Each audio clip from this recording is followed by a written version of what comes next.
Shalom Aleichem, on est dans Chazon Ovadia, dans la halakha de Shabbat, de se laver le Shabbat.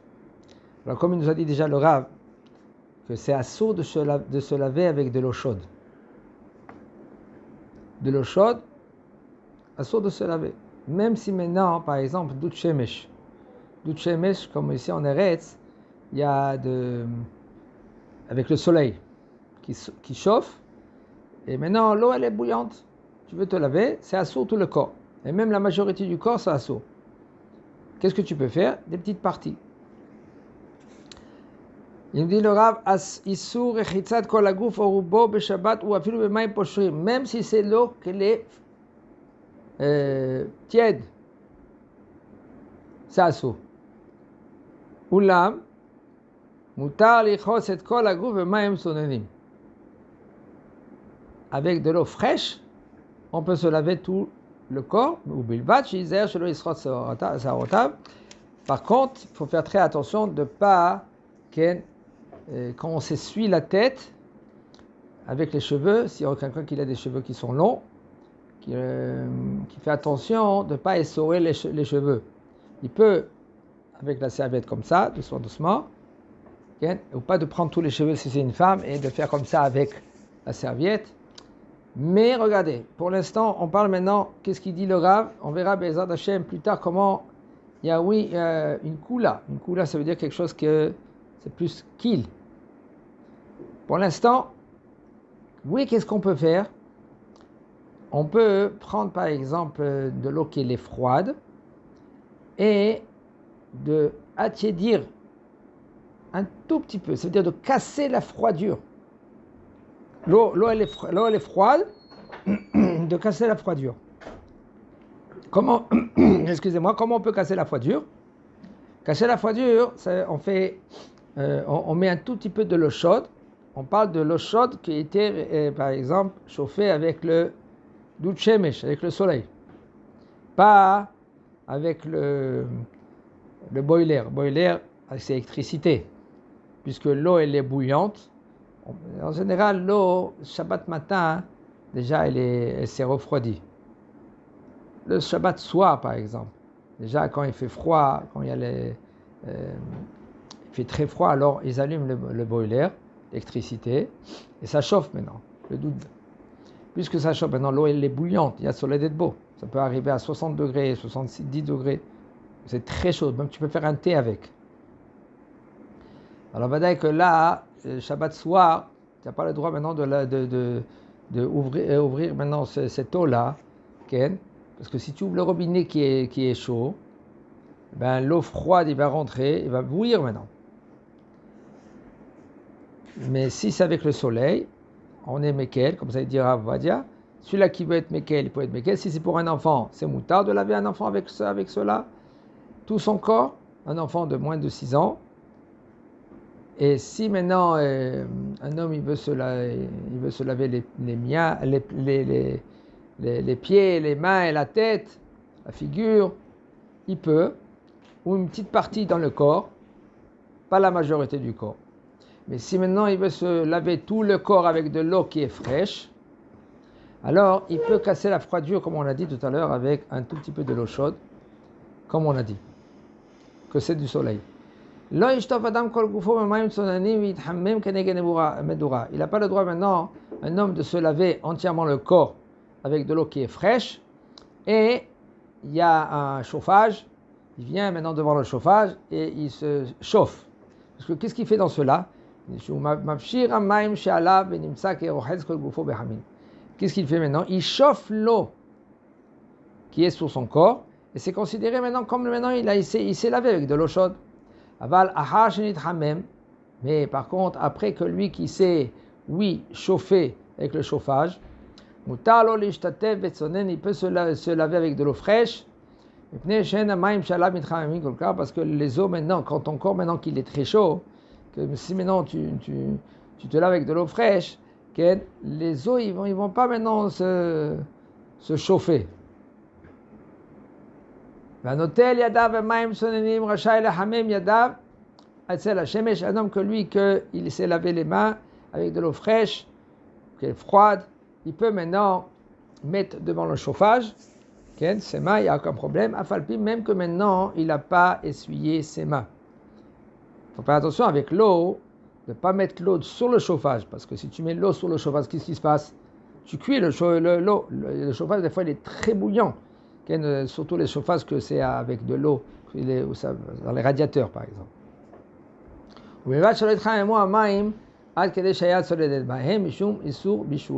Faire très attention que ça ne va pas arriver à un degré de 45 degrés, par exemple 40-45 degrés, ça dépend. Et marloquet dans cela, qu'est-ce que ça veut dire? Yad Soledet Bo. Marloquet Acharonim, il y en a qui disent 40-45 degrés, il y en a qui disent 60 degrés. Qu'est-ce que ça veut dire Yad Soledet Bo? Yad Soledet Bo, ça veut dire que une main ne peut pas atteindre la chaleur, ça s'appelle Yad Soledet Bo. Et là, il y a un issour de bichoul, une interdiction de cuire. Maintenant, regardez maintenant, ça c'est une coula, qu'est-ce qu'il dit le Rav? C'est pas tout le monde qui pense comme ça. Aval, le Rav lui dit, un homme qui a l'habitude de se laver tous les jours. Il y en a des gens, ils disent modéani et ils continuent tout de suite à la douche. Impossible de sortir de la maison s'il n'a pas pris une douche. Comme ça, il y en a des gens, surtout les femmes. Alors, un homme que lui, qu'il a l'habitude de se doucher tous les jours. Et si maintenant le Shabbat, il ne va pas se laver, excusez-moi, il ne va pas se doucher, alors il va être Betsar. Betsar, ça veut dire il va être dans la peine. Il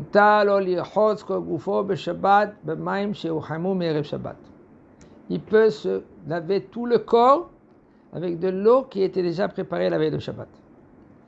Ou avec de l'eau qui a été cuite pendant le Shabbat, comme on a dit, par exemple,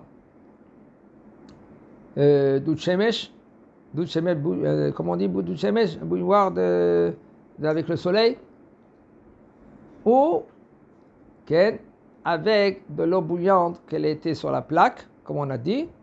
Il faut faire attention de prendre, par exemple, quand il prend une bassine, on peut prendre une bassine avec de l'eau froide et de verser un tout petit peu de l'eau chaude. Alors qu'est-ce que c'est? Et pas l'inverse. Pas de prendre l'eau froide et mettre dans l'eau chaude. Ou seulement si maintenant tu prends une grosse quantité d'eau froide et tu verses directement dans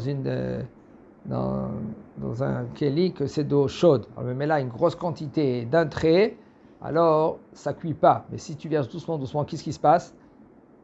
Tu cuis les premières gouttes qui tombent maintenant dans la marmite d'eau bouillante. C'est un problème de mettre de l'eau froide dans l'eau chaude? Si je veux refroidir mon thé. Tu refroidis ton thé, qu'est-ce qui se passe? En premier, il faut savoir comment tu fais ton thé. D'accord? Parce que ça c'est la première chose. Aval, si vadaï que l'eau elle est bouillante, si tu mets un peu de l'eau froide, qu'est-ce que tu fais? Tu as cuit maintenant ces petites gouttes de froide. Tu les as cuits. Aval, si tu fais ton thé d'une façon suivante, la bouilloire c'est kli rishon. Tu mets dans un verre, c'est kli sheni.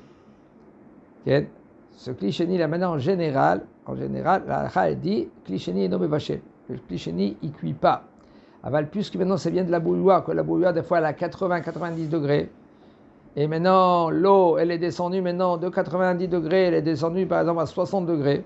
Même que tu dis que kli sheni c'est l'eau mevashel. Kli sheni il n'est pas mevashel. Aval, quand tu mets quelques gouttes là-bas dedans, de froide pour attirer un peu ton thé, qu'est-ce que tu fais? Tu cuis maintenant ces gouttes-là. C'est mevashel, il y en a qui disent que c'est mevashel. Le hirouille en général, si c'est kli rishon, le hirouille, mais kli rishon, mevashel kedeklipa. Aval, klipa, ça veut dire que rien que la première épaisseur du fruit ou du légume ou n'importe quoi, ce que tu veux manger, que c'est cru, ça cuit. Mais kli sheni, l'homme mevashel. Aval, il y en a qui veulent dire que sauf, quand c'est 60 degrés, c'est mevashel. Qu'est-ce que ça veut dire mevashel? Mevashel, ça veut dire qu'il a la force de cuire. C'est ça mevashel.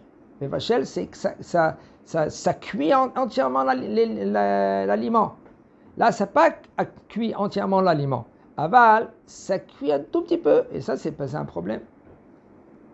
C'est pour cela, avec le thé, si tu veux mettre un peu, là, tu le mets dans un troisième verre, c'est bon, tu l'as dit. Et même si maintenant il est chaud, encore, là, dans un troisième verre, tu peux mettre un peu de l'eau froide.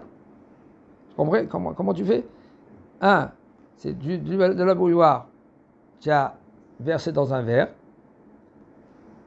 Ça, ce verre, ça s'appelle klisheni.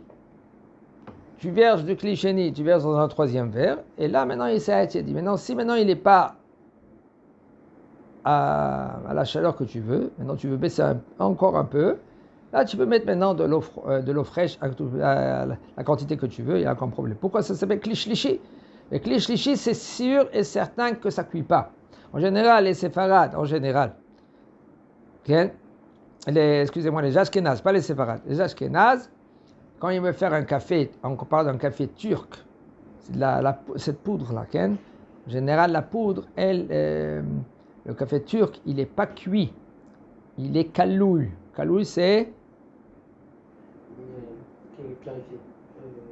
Il est passé dans le four. C'est les graines de café. Les graines de café, ils les mettent dans le four. Ça s'appelle kalouille en hébreu. Kalouille, nous les séfarades, ça s'appelle mevoshal. Ça s'appelle cuit. Pour les ashkénazes, ça ne s'appelle pas cuit. Pour cela, eux, qu'est-ce qu'ils font? Le café turc, ils le font avec lishi. Nous, les séfarades, il n'y a aucun problème. Tu peux clier Yeroui Mikli Rishon, il n'y a aucun problème. Pourquoi ça s'appelle Mebouchal? Ven Bishulacha Bishul. Ça ne s'appelle pas maintenant cuisson après une autre cuisson. Tu peux prendre maintenant le café, tu le mets dans le verre et tu ouvres l'eau de la bouilloire et tu fais ton café. Un homme que lui qui veut sortir des machlokot, ça dépend. Il faut en premier comprendre que c'est mouta. C'est mouta. Alors un homme que lui qui veut éviter, il dit écoute, je sais qu'il y a un avis qui dit que c'est assourd. Il peut, rigoureux pour lui, pas pour les autres. Pour les autres, ils font ce qu'ils veulent. Tu les laisses tranquilles, comme on dit chez nous. Okay? Ça veut dire qu'un homme, il ne peut pas obliger maintenant à quelqu'un d'autre à être rigoureux. C'est mouta, c'est mouta. Okay. Alors il nous dit le Rav, un homme que lui, ou une femme, qu'il a l'habitude de tous les jours se laver et sinon il se sent mal, Shabbat, il peut se doucher avec de l'eau chaude. Okay? Mais en condition que cette eau chaude, elle n'est pas cuite pendant le Shabbat. Avec interdiction. Seulement, pas de douche, mais c'est mouta. Okay. Encore une halakha, il nous dit le Rav, Assour la tête al bitno be Shabbat kli shiyesh bo maim chamim. De mettre un ustensile de l'eau chaude sur ton corps, c'est assour. Ça, pourquoi? Shema ishpechenu al rov gufo venimtsa ke ochetz ve maim chamim be Shabbat. De peur que maintenant ça va tomber sur son corps. Et là, c'est considéré, à part qu'il y a un danger. Un homme, lui, maintenant, il prend son café qu'il est bouillant, comme ça, et il le met comme ça sur son corps, là, maintenant, pour qu'il il réchauffe. Ça, c'est dangereux en premier. Un, c'est dangereux. Et deux, Ken, c'est comme tu te laves avec de l'eau chaude. Même chol, c'est assour à cause de la sakana, parce que c'est dangereux. Chez Péamim, chez Em Rohatzim, parce que des fois, il y a un homme, il se lave avec. Mais il est sagour et tev. Et si maintenant ce keli, il est bien fermé, ça c'est moutar. Comme une bouillotte par exemple. La bouillotte, il n'y a aucun problème. Et même, ça ne s'appelle pas atmana. Vous savez ce que ça veut dire atmana? Atmana, on n'a pas le droit de enfouir. Enfouir Shabbat et même la veille de Shabbat avec des aliments que ça rajoute la chaleur. On a par exemple une bouilloire d'eau chaude, on l'a sortie maintenant du gaz et même la veille de Shabbat, de l'envelopper avec des ustensiles que ça va amplifier la chaleur. La veille de Shabbat. Shabbat avec des ustensiles que maintenant ça va pas rajouter la chaleur, aussi c'est assour pendant Shabbat. Maintenant, il y en a qui veulent dire de préparer par exemple une bouteille de un thermo. Il veut par exemple, il n'y a pas de l'eau chaude chez lui à la maison, il veut maintenant de l'eau chaude pour le café, il va chez le voisin, il dit excuse-moi, j'ai pas de l'eau chaude, tu peux me donner de ta bouilloire un peu de l'eau chaude, mais je ne veux pas t'embêter maintenant tous les 2 heures. Je vais prendre un petit thé. Moi, lui, il a une grande bouilloire. Alors qu'est-ce qu'il fait? Il prend maintenant son thermo et il remplit son thermo de l'eau chaude et après il referme. Alors il y en a qui veulent dire que ça s'appelle matmin. La halakha, ça ne s'appelle pas matmin. Pourquoi? Parce que, en premier, ça descend la chaleur de kli rishon, de kli sheni maintenant. Ça devient kli sheni. Et maintenant, c'est pas tu gardes la chaleur de la bouilloire que tu avais. La chaleur, elle est descendue. Et ça ne s'appelle pas matmin. Nous, chez nous, les Sfarad, il n'y a aucun problème. Et même une bouillotte, un homme qui veut prendre la bouillotte et puis quelqu'un qui est un peu, il a froid ou il est malade, okay, il peut prendre la bouillotte et se remplir la bouillotte de l'eau bouillante, la fermer et le prendre sur son corps et il n'y a aucun problème. Ça ne s'appelle pas kematmin.